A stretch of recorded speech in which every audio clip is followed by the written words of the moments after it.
नमस्कार, आप देख रहे हैं प्रश्नकाल। मैं हूं प्रीति सिंह। संसदीय लोकतंत्र में कार्यपालिका की निगरानी और जवाबदेही तय करने के लिए विधायिका के पास कई तरह के तरीके हैं। इनमें प्रश्नकाल सबसे महत्वपूर्ण है। संसद के दोनों सदनों में प्रश्नकाल की कार्यवाही के दौरान विभिन्न विषयों से जुड़े सवाल पूछे गए, जिसका जवाब संबंधित मंत्रालयों की ओर से दिया गया। लोकसभा में भी प्रश्नकाल के दौरान विभिन्न मंत्रालय से जुड़े विषयों पर सदस्यों ने सवाल पूछे, जिसका संबंधित मंत्रालय की ओर से जवाब दिया गया। आज के कार्यक्रम में हम प्रश्नकाल के दौरान कुछ महत्वपूर्ण मंत्रालयों से पूछे गए अहम सवाल और उनसे जुड़े जवाब आपको दिखाएंगे।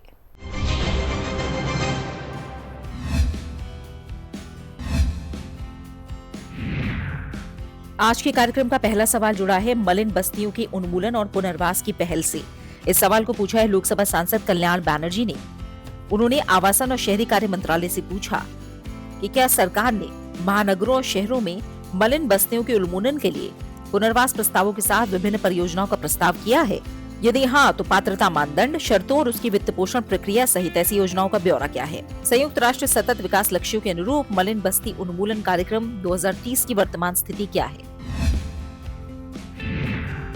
इस सवाल का जवाब दिया आवासन और शहरी कार्य मंत्रालय में राज्य मंत्री तोखन साहू ने।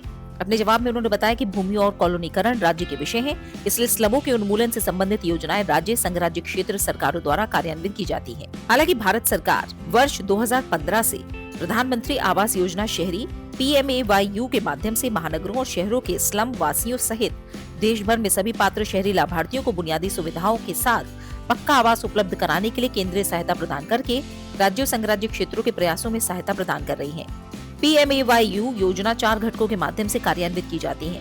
वित्त पोषण पैटर्न और कार्यान्वयन पद्धति में बदलाव किए बिना स्वीकृत आवासों को पूरा करने के लिए PMAYU की योजना अवधि को 31 दिसंबर 2025 तक बढ़ा दिया गया है। PMAYU के कार्यान्वयन के अनुभवों से मिली सीख के आधार पर आवासन और शहरी कार्य मंत्रालय ने इस योजना को नया रूप दिया है और अगले 5 वर्षों में 1 करोड़ अतिरिक्त पात्र लाभार्थियों की सहायता करने के उद्देश्य से देश भर के शहरी क्षेत्रों में कार्यान्वयन के लिए 1/9/2024 से PMAYU 2.0 सभी के लिए आवास मिशन शुरू किया है। PMAYU 2.0 के 4 घटकों यानी लाभार्थी आधारित निर्माण BLC, साझेदारी में किफायती आवास AHP, किफायती किराया आवास ARH और ब्याज सब्सिडी योजना ISS के माध्यम से कार्यान्वित की जाती है। इन योजनाओं के अंतर्गत BLC और AHP घटक में लाभार्थियों का चयन संबंधित राज्य संघ राज्य क्षेत्र शहरी स्थानीय निकाय द्वारा योजना के दिशा निर्देशों के अनुसार कई मानदंडों के आधार पर किया जाता है, जिनमें भारत में कहीं भी अपने या परिवार के किसी अन्य सदस्य के नाम पर पक्का आवास नहीं है, आर्थिक रूप से कमजोर यानी EWS से संबंधित है, जिनका वार्षिक घरेलू आय 3 लाख रुपए तक है। BLC घटक के तहत लाभ प्राप्त करने के लिए भूमि का स्वामित्व। इसके अलावा ARH घटक के तहत 6 लाख रुपए की आय सीमा तक के EWS निम्न आय वर्ग श्रेणियों के पात्र लाभार्थी किफायती दर पर किराया आवास का लाभ उठा सकते हैं। इसके अलावा ISS घटक के तहत EWS, LIG और प्रतिवर्ष 9 लाख रुपए की आय सीमा तक के मध्यम आय वर्ग श्रेणियों के लाभार्थी आवासों की खरीद, पुनः खरीद, निर्माण के लिए आवास ऋण पर सब्सिडी प्राप्त करने के पात्र हैं। राज्य क्षेत्र PMAYU 2.0 के योजना दिशा निर्देशों के अनुसार इस योजना के तहत आवासों की खरीद निर्माण के लिए आवश्यक निधि केंद्र सरकार, राज्य संघ राज्य, ULB, कार्यान्वयन एजेंसियों और लाभार्थियों के बीच साझा की जाती है। PMAYU 2.0 के तहत वित्त पोषण का उद्देश्य लाभार्थियों को एक प्रोत्साहन प्रदान करना और उन्हें अन्य स्रोतों से भी निधि की व्यवस्था करके अपने आवासों का निर्माण करने में सक्षम बनाना है। हालांकि लाभार्थियों पर बोझ कम करने के लिए राज्य संघ राज्य क्षेत्र PMAYU 2.0 दिशा निर्देशों के अनुसार अपना बढ़ा हुआ हिस्सा प्रदान कर सकते हैं। पूर्वोत्तर राज्यों उत्तराखंड, हिमाचल प्रदेश, जम्मू और कश्मीर, पुदुचेरी और दिल्ली के संघ राज्य क्षेत्रों के लिए PMAYU 2.0 के BLC AHP घटकों के तहत सरकारी सहायता 90 और 10%, जिसमें 2.25 लाख रुपए और 25,000 रुपए प्रति आवास के अनुपात में तय किया गया है। शेष संघ राज्य क्षेत्रों के लिए केंद्र और राज्य का साझाकरण अनुपात 100% यानी 2.5 लाख रुपए प्रति आवास है, जबकि अन्य राज्यों के लिए यह 60 और 40% के अनुपात में यानी 1.5 लाख रुपए और 1 लाख रुपए प्रति आवास है। इसके अलावा राज्य संघ राज्य क्षेत्र आवासों की किफायत बढ़ाने के लिए अपने हिस्से को बढ़ा सकते हैं और PMAYU 2.0 लाभार्थियों को गृह ऋण की सुविधा भी प्रदान कर सकते हैं। PMAY 2.0 स्लम केंद्रित योजना नहीं है। स्लम उन्नयन पुनर्विकास इस योजना का एक घटक है। जिसका स्वरूप सार्वभौमिक है और सभी के लिए आवास दृष्टिकोण के अनुरूप है। ये योजना पूरी तरह से संयुक्त राष्ट्र के सतत विकास लक्ष्यों यानी SDG के अनुरूप है।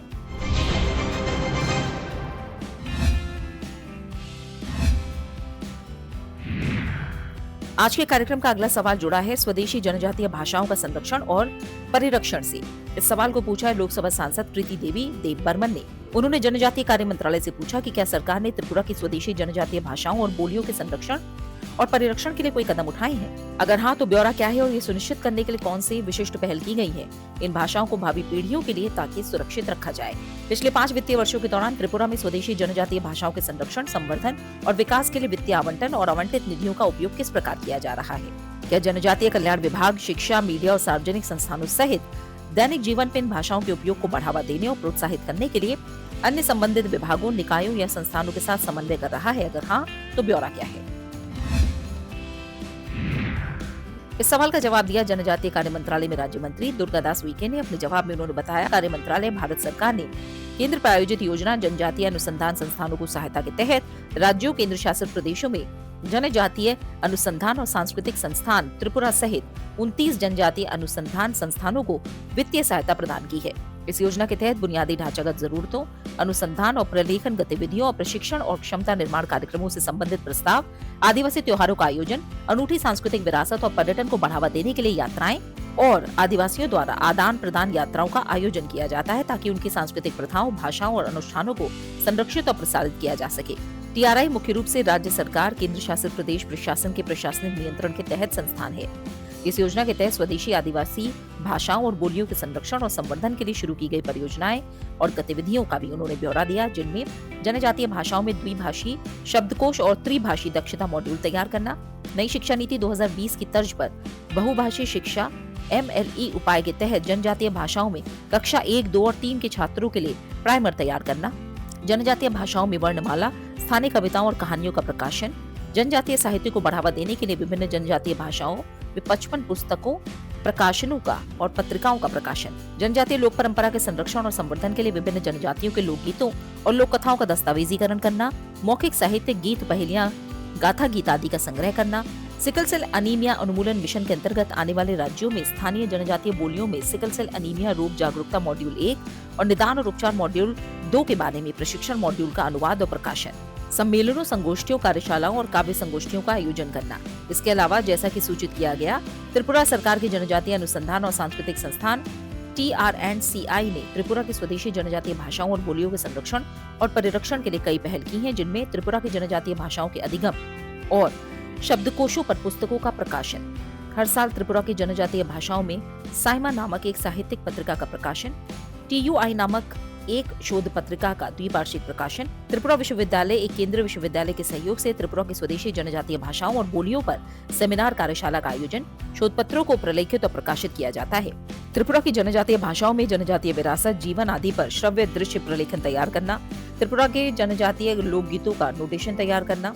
त्रिपुरा के सरकारी स्कूलों में त्रिपुरा की जनजातीय भाषाओं में प्राइमर पहले ही शुरू किए जा चुके हैं। सभी पुस्तकों, प्राइमरों, दस्तावेजों को TR&CI त्रिपुरा के सामाजिक विज्ञान पुस्तकालय में संरक्षित किया गया है और वेबसाइट लिंक trci.tripura.gov.in पर जनजातीय कार्य मंत्रालय रिपोजिटरी पोर्टल और YouTube चैनल में भी अपलोड किया गया है।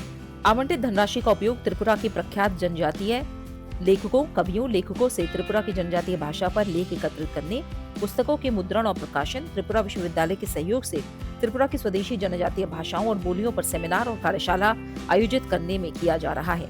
इसके अलावा शिक्षा मंत्रालय, भारत सरकार ने 2013 में भारतीय भाषाओं के केंद्रीय संस्थान मैसूर के तहत लुप्तप्राय भाषाओं के संरक्षण और परिरक्षण के लिए योजना शुरू की।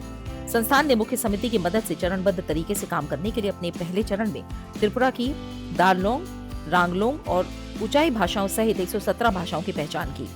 SPPEL का उद्देश्य 10,000 से कम वक्ताओं द्वारा बोली जाने वाली भारत की मातृभाषाओं, भाषाओं की भाषा और संस्कृति का दस्तावेजीकरण, प्राइमर, द्विभाषी, त्रिभाषी शब्दकोश, व्याकरण संबंधी रूपरेखाएं, सचित्र शब्दावली और समुदाय की नृजातीय भाषाई प्रोफाइल तैयार करना है।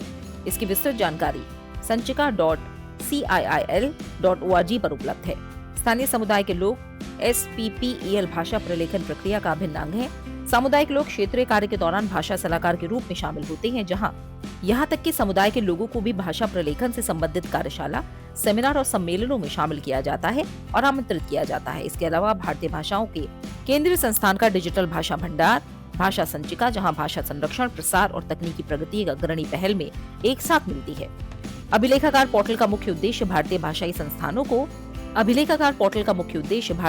संसाधनों को विभिन्न प्रारूपों, पाठ, चित्र, ऑडियो और वीडियो में प्रदान करना, भाषा प्रौद्योगिकी संसाधनों, भाषा शिक्षा शास्त्र सामग्री और अन्य भाषा से संबंधित उत्पादों और सेवाओं के निर्माण में सहायता करना है।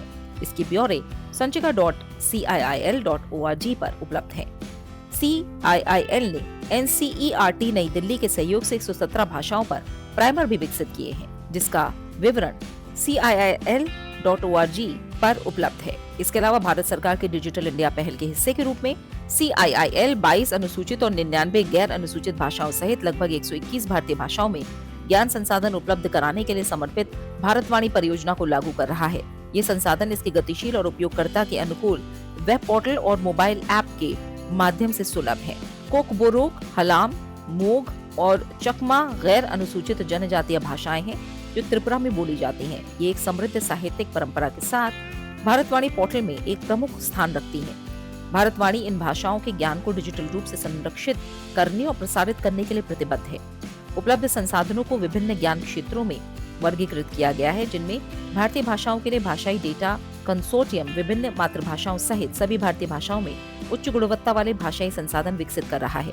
LDC-IL ने भारत की मातृभाषा समानांतर पाठ्य संग्रह खंड 1 जारी किया है और इसमें अंग्रेजी और भारत की 147 मातृभाषाएं शामिल हैं। प्रत्येक भाषा में 5332 वाक्य हैं, जो व्यवस्थित रूप से 152 व्याकरणिक श्रेणियों के आधार पर संरचित होते हैं, जो देश की समृद्ध भाषाई विविधता को दर्शाते हैं। समानांतर कॉर्पस और शब्द गणना में त्रिपुरा की जनजातीय भाषाएं कोकबोरो त्रिपुरी 27,063 शब्द, रियांग 36,123 शब्द, पैते और कुकी मणिपुर में प्रमुख हैं, लेकिन ये त्रिपुरा में भी मौजूद हैं। पैते 32,627 शब्द, कुकी 32,695 शब्द।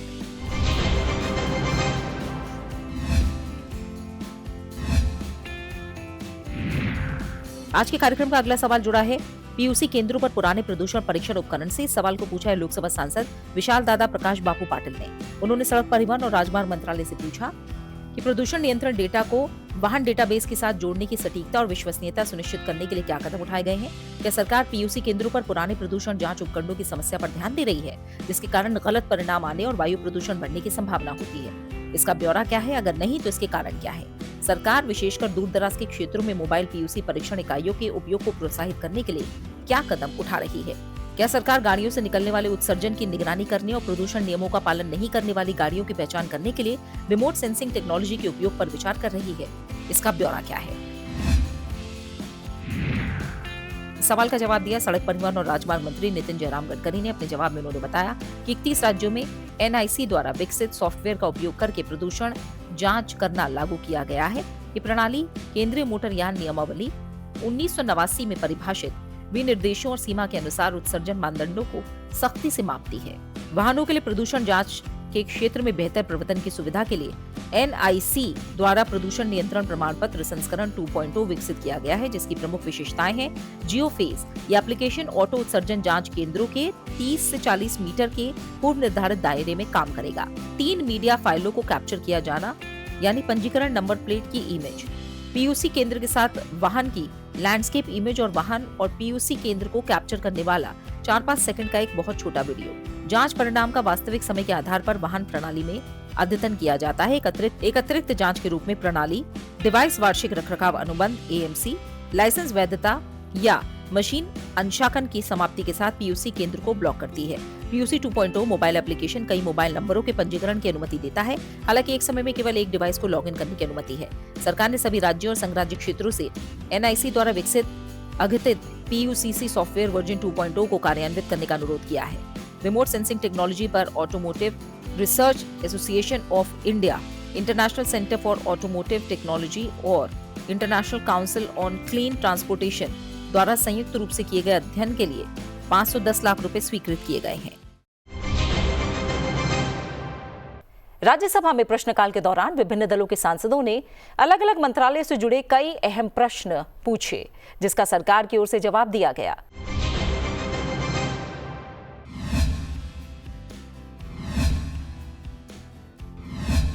आज के कार्यक्रम का अगला सवाल जुड़ा है निधियों के उपयोग से। इस सवाल को पूछा है राज्यसभा सांसद डॉक्टर के लक्ष्मण ने। उन्होंने युवा कार्यक्रम और खेल मंत्रालय से पूछा, वित्त वर्ष 2025-26 के लिए आवंटित 3,794 करोड़ की निधियों के उपयोग का ब्यौरा क्या है? खेलो इंडिया, लक्ष्य ओलंपिक पोडियम योजना और खेलो इंडिया राइजिंग टैलेंट आइडेंटिफिकेशन योजनाओं के लिए किए गए विशिष्ट आवंटन का ब्यौरा क्या है? क्या इन पहलों ने हाल के अंतर्राष्ट्रीय खेल आयोजनों के प्रदर्शन में सुधार लाने में योगदान दिया है? अगर हाँ, तो ब्यौरा क्या है?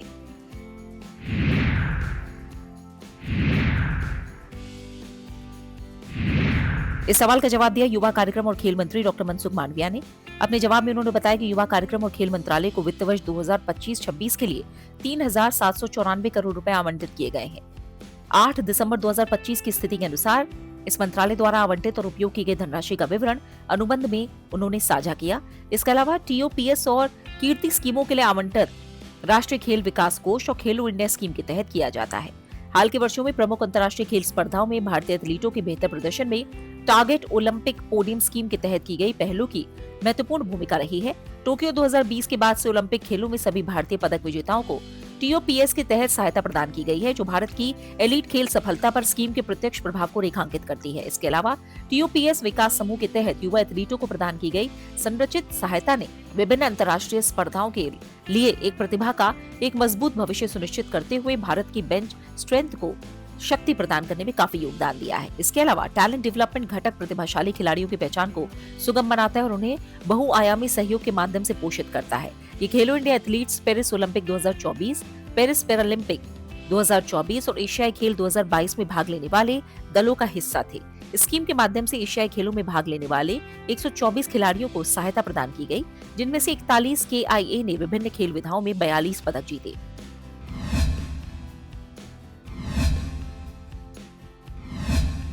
आज के कार्यक्रम का अगला सवाल जुड़ा है हरिद्वार में आगामी महाकुंभ के लिए कार्य योजना से। इस सवाल को पूछा है राज्यसभा सांसद महेंद्र भट्ट ने। उन्होंने पर्यटन मंत्रालय से पूछा कि क्या उत्तराखंड के हरिद्वार में अगले वर्ष आयोजित होने वाले महाकुंभ के लिए कोई कार्य योजना विचाराधीन है? अगर हाँ, तो उसकी रूपरेखा का ब्यौरा क्या है?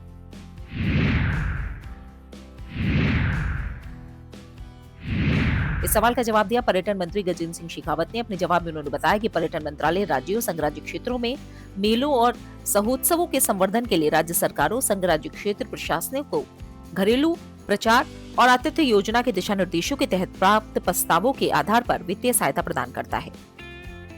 मंत्रालय को अभी तक उत्तराखंड के हरिद्वार में होने वाले महाकुंभ के लिए राज्य सरकार से इस योजना के तहत कोई प्रस्ताव प्राप्त नहीं हुआ है।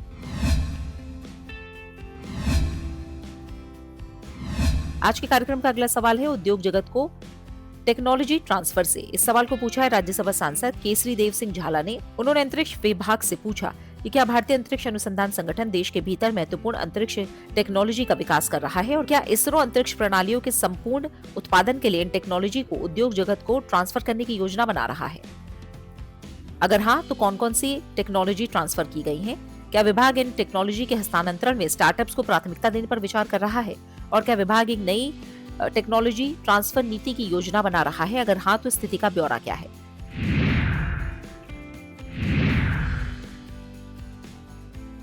इस सवाल का जवाब दिया प्रधानमंत्री कार्यालय में राज्य मंत्री डॉक्टर जितेंद्र सिंह ने। अपने जवाब में उन्होंने बताया कि इसरो भविष्य के अंतरिक्ष कार्यक्रम के लिए आवश्यक महत्वपूर्ण अंतरिक्ष प्रौद्योगिकियों में बड़ी मात्रा में प्रौद्योगिकी विकास और अनुसंधान और विकास गतिविधियों को आगे बढ़ा रहा है, जिसमें चरण पुनः प्राप्ति और पुनः उपयोग, LOX, मीथेन इंजन, वायु श्वसन, मिश्रित नोदन, उन्नत सामग्री और विनिर्माण, उन्नत जड़त्वीय प्रणालियां, कम लागत वाले अंतरिक्ष यान, उपग्रह नेटवर्क का अंतर संबंधन, कक्षीय सर्विसिंग, डॉकिंग, चंद्र नमूना वापसी, क्वांटम संचार, विद्युत नोदन, उन्नत वैज्ञानिक नीति भार, अंतरिक्ष आधारित निगरानी, परमाणु घड़ी, संचार नीति भार के लिए प्रगामी तरंग नलिका प्रवर्धक, सतत मानव अंतरिक्ष मिशन के लिए टेक्नोलॉजी जैसे पुनर्योजी जीवन रक्षक प्रणाली, मिलन स्थल और डॉकिंग, बढ़ाने योग्य आवास, मानव कारक और इंजीनियरिंग अध्ययन शामिल हैं।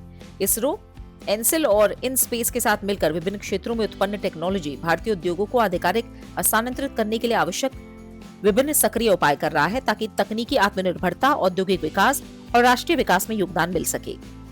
इस संबंध में इन स्पेस के साथ साथ एनसिल ने अपने वेब पोर्टलों पर भारतीय उद्योग स्टार्टअप सहित को ट्रांसफर करने के लिए उपलब्ध सभी इसरो टेक्नोलॉजी को सूचीबद्ध करने की पहल की है और इन स्पेस की विभेदी मूल्य निर्धारण नीति के तहत सभी श्रेणियों के उद्योगों जैसे स्टार्टअप, एमएसएमई, शिक्षा जगत को टेक्नोलॉजी ट्रांसफर शुल्क में 30% रियायत की मूल्य सहायता के साथ इसकी पेशकश की है। विभाग ने नए प्रौद्योगिकी हस्तांतरण संबंधी दिशा निर्देशों का मसौदा तैयार कर लिया है और इसे सक्षम प्राधिकारी के अनुमोदन के लिए प्रस्तुत किया गया है।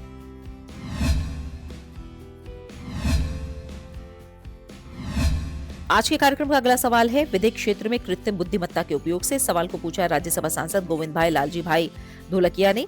उन्होंने विधि और न्याय मंत्रालय से पूछा कि क्या भारतीय विधिक क्षेत्र में कृत्रिम बुद्धिमत्ता का उपयोग किया जा रहा है, इसका ब्यौरा क्या है। इस संबंध में राष्ट्रीय, राज्य और स्थानीय न्यायपालिका स्तर पर अब तक कितना काम किया गया है।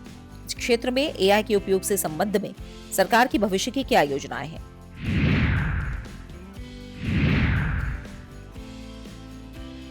इस सवाल का जवाब दिया विधि और न्याय मंत्रालय में राज्य मंत्री अर्जुन राम मेघवाल ने। उन्होंने अपने जवाब में बताया कि भारत के उच्चतम न्यायालय की ई समिति द्वारा उपलब्ध कराई गई जानकारी के अनुसार ई न्यायालय परियोजना के अधीन विकसित ई न्यायालय सॉफ्टवेयर अनुप्रयोगों में नवीनतम तकनीकों जैसे एआई और इसके उपसमूह, machine learning, optical character recognition, प्राकृतिक भाषा प्रक्रमण का उपयोग किया जा रहा है। एआई का उपयोग अनुवाद, पूर्वानुमान और भविष्यवाणी, प्रशासनिक दक्षता में सुधार, स्वचालित फाइलिंग, बुद्धिमान शेड्यूलिंग, मामला सूचना प्रणाली को बेहतर बनाने, चैटबॉक्स के माध्यम से वादकारियों से संवाद करने जैसे क्षेत्रों में एकीकृत किया जा रहा है। एआई आधारित एक सॉफ्टवेयर उपकरण लीगल रिसर्च एनालिसिस असिस्टेंट, राष्ट्रीय सूचना विज्ञान केंद्र के कृत्रिम बुद्धिमत्ता प्रभाग और centre for excellence NIC Pune की टीम द्वारा उच्चतम न्यायालय की ई समिति के मार्गदर्शन में विकसित किया गया है। ये उपकरण न्यायाधीशों को विधिक शोध, दस्तावेज विश्लेषण और न्यायिक निर्णय में सहायता में मदद करता है। इसके अलावा डिजिटल न्यायालय 2.1 विकसित किया गया है जो न्यायिक अधिकारियों को एकीकृत निर्णय डेटाबेस, टिप्पणियों सहित दस्तावेज प्रबंधन, स्वचालित ड्राफ्टिंग, टेम्पलेट्स और जस्टिस ऐप के साथ सहज संयोजकता उपलब्ध कराता है। डिजिटल न्यायालय 2.1 में वॉइस टू टेक्स्ट सुविधा और अनुवाद की क्षमता भी है जो न्यायाधीशों को आदेश और निर्णय के उच्चारण में सहायता करती है। सुप्रीम कोर्ट ने IIT मद्रास के साथ निकट समन्वय में AI और ML आधारित उपकरण विकसित किए हैं और उन्हें इलेक्ट्रॉनिक फाइलिंग सॉफ्टवेयर में एकीकृत करके दोषों की पहचान के लिए लागू किया है। इस प्रोटोटाइप का उपयोग 200 एडवोकेट्स ऑन रिकॉर्ड को उपलब्ध कराया गया है। उच्चतम न्यायालय IIT मद्रास के सहयोग से दोषों की पूर्ति, मेटा डेटा निष्कर्षण और इलेक्ट्रॉनिक फाइलिंग मॉड्यूल और मामला प्रबंधन सॉफ्टवेयर ICMIS इंटीग्रेटेड मामला प्रबंधन और सूचना प्रणाली के साथ एकीकरण के लिए AI और ML उपकरणों के प्रोटोटाइप का पुनरीक्षण भी कर रहा है। इसके अलावा एक AI आधारित उपकरण SUPSE उच्चतम न्यायालय पोर्टल सहायक न्यायालय दक्षता भी विकास के प्रायोगिक चरण में है। ये उपकरण मामलों के तथ्यात्मक परिप्रेक्ष्य को समझने, सुसंगत पूर्व निर्णयों की बुद्धिमान खोज करने और मामलों की पहचान करने के लिए एक मॉड्यूल विकसित करने पर केंद्रित है। AI आधारित समाधान वर्तमान में नियंत्रित पायलट परिनियोजन तक सीमित है, जिनका उद्देश्य उत्तरदायी, सुरक्षित और व्यवहारिक रूप से अपनाए जाने को सुनिश्चित करना है।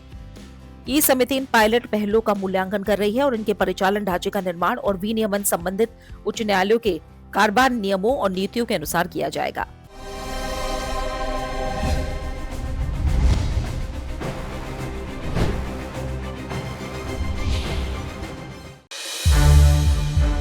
संसद टीवी के और भी प्रोग्राम्स देखने के लिए सब्सक्राइब करें हमारा YouTube चैनल और हाँ, इन्हें लाइक और शेयर करना ना भूलें।